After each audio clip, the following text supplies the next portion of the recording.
Hello. Today, I'll guide you through the process of creating products in Catalog Hub.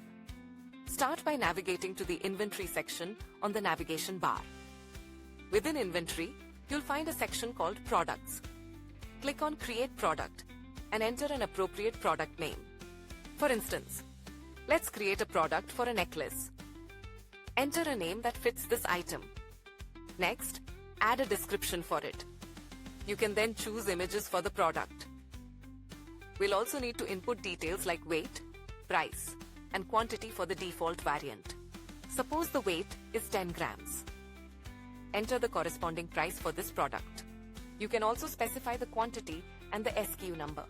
If your product comes in different variants, such as various colors, stones, or designs, you can add these as variants.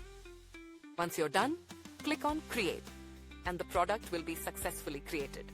Ensure that the product is set to public, allowing all users to view it. Finally, click on Save. If you wish to edit the product information later, perhaps to add another attribute, or include different variants, you can simply click on Edit and add the desired variant.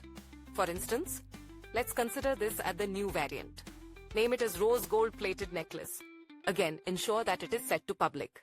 Enter the SKU related to this variant along with the quantity. You can also add a price component for this new variant. Remember to click Save once you're done. You'll be able to see the default variant listed. Thank you for following along.